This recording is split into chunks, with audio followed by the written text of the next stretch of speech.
ပေါ်တူဂီကတော့16တင်းအဆင့်မှာစပိန်နဲ့ထိတိုက်မတွေ့ချင်ဒီပွဲမှာနိုင်ကိုနိုင်မှရမှာပါအားလုံးပဲမင်္ဂလာပါဗျာ PTV ကနေကြိုဆိုလိုက်ပါတယ်ကမ္ဘာဖလားပြိုင်ပွဲရဲ့14ရက်မြောက်နေ့ကိုတော့ရောက်ရှိလာပါပြီဒီနေ့မှာတော့ကျွန်တော်ရဲ့အကြိုက်ဆုံး၄ပွဲကိုတေချာလေးရွေးချယ်ပေးထားပါတယ်ဗျာပထမပွဲကတော့ပေါ်တူဂီနဲ့ကိုလံဘီယာပွဲနဲ့စထားပါတယ်ကိုလံဘီယာအသင်းရဲ့ခန်းစစ်ကစားပုံကအလွန်ချစ်လင်မာကျော်လွန်ပြီးတိုက်စစ်ပိုင်းကလည်းလူဝစ်တီရဲ့ဟာမက်တို့ရဲ့မြန်ဆန်နဲ့တံမြန်တိုက်စစ်ကအတော်လေးအန္တရာယ်ရှိတဲ့အတွက်ဖက်ပါ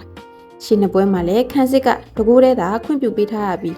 တိုက်စစ်က၄ဂိုးထိသွင်းယူထားနိုင်ပါတယ်လက်ရှိမှာတော့ရမှတ်6မှတ်နဲ့ဒီနေ့ပွဲကိုတည်ရတမှတ်ရရင်မဲ့အုပ်စုပထမနဲ့နောက်တစ်ဆင့်ကိုတက်သွားမှာဖြစ်တယ်လို့တစ်ဖက်ကစပိန်အသင်းနဲ့ထိတိုက်ရင်ဆိုင်ရမယ့်အနေအထားကနေရှောင်ရှားနိုင်မှာပါ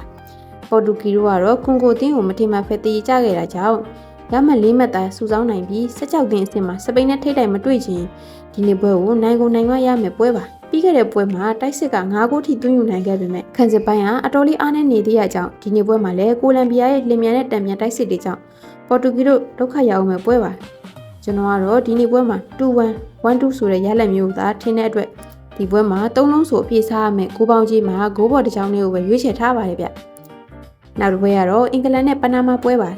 ဒီပွဲမှာတော့အင်္ဂလန်အသင်းဟာအုပ်စုပထမတေချာစီကိုလုံးဝနိုင်ကိုနိုင်ရမယ့်ပွဲမှာဘော်ဒီဂျီနှလုံးတည်ရထိပေးထားပါတယ်အင်္ဂလန်အသင်းဟာဒုတိယပိုင်းကစားအားကျလာတဲ့အသင်းတွေနဲ့တွေ့ရင်တော့ဂိုးပြတ်သွင်းနိုင်တဲ့အနေအထားရှိတာကြောင့်ပနာမာအသင်းကလည်းအစောပိုင်းမိနစ်တွေမှာအတော်မှာကြောပေမဲ့ပွဲကစားချိန်ကြာလာတဲ့မျှအားကျလာတဲ့အသင်းဖြစ်တာမို့အင်္ဂလန်ဘော်ဒီကိုကြိုက်တယ်ဗျအနိုင်ဆုံး2ဂိုးအသာနဲ့နိုင်ရမယ့်ပွဲလို့မြင်ပါတယ်ဗျဟာရီကိန်းအနေနဲ့လည်းပြီးခဲ့တဲ့ပွဲမှာဂိုးမှုခေါမှုပြန်လည်ချေဖျက်ပြရမယ့်ပွဲပါနောက်ပြီးဂိုးပေါ်3လုံး50ရှုံးကြီးမှလည်းဂိုးပေါ်ကိုပဲထက်ကြိုက်တဲ့အတွက်ဒီပွဲကိုအင်္ဂလန်ဘော်ဒီနဲ့ဂိုးပေါ်2မျိုးစလုံးရွေးချယ်ထားပါတယ်ဗျတတိယပွဲကတော့အာဂျင်တီးနားနဲ့ဂျော်ဒန်ပွဲပါဒီပွဲကတော့အရန်ကိုရိုးရှင်းတယ်လို့ထင်ရပေမဲ့အာဂျင်တီးနားလိုလက်ရှိချန်ပီယံပြီးတော့ချန်ပီယံခြေစမ်းကိုထပ်ပြထားတဲ့အသင်းတွေနဲ့ဂျော်ဒန်လိုတွေးသမျှအသင်းကကိုပြတ်နိုင်တဲ့အသင်းကိုနှလုံးတည်ရတာပေးထားတာကိုတိတ်သဘောမတွေ့ပါဘူးနောက်ပြီးအာဂျင်တီးနားအနေနဲ့အုပ်စုပထမနဲ့နောက်တစ်ဆင့်တက်သွားပြီဖြစ်တဲ့အတွက်မက်ဆီလိုအဓိကကစားသမားအချို့အနားပေးလာမှတေးကြပါတယ်မိနစ်အနည်းငယ်လောက်သာထိကစားသွားမှာပါကျွန်တော်ကတော့အာဂျင်တီးနားအသင်းဒီနေ့ပွဲကိုအလုံးစုံ2ဂိုးပြတ်လောက်သာနိုင်မယ် 1-3-2-0 ရလက်လောက်ပဲမှန်းထားတာကြောင့်ဂျော်ဒန်ဘော်ဒီနဲ့ပဲစွန့်စားကြည့်နေဗျညီကိုတို့နဲ့တော့အမြင်ကွဲတဲ့နေတာကြောင့်အကြိုက်တူမှအဆင်ပြေမှလိုက်ကစားကြည့်ပါ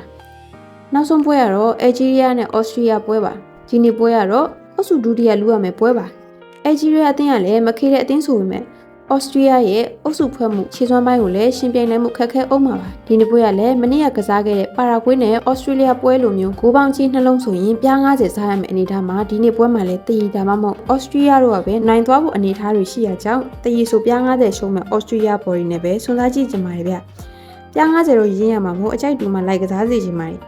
ဒီပွဲမှာဩစတြီးယားဘော်ဒီနဲ့ကိုအောင်2မျိုးစလုံးကိုရွေးချယ်ထားပါတယ်ဗျကျွန်တော်ရဲ့ဗီဒီယိုလေးကိုအဆုံးထိကြည့်ပြီးတဲ့ညီကိုများအားလုံးကျေးဇူးတင်ပါတယ်ဗျာနောက်ဗီဒီယိုမှာပြန်တွေ့ကြမယ်နော်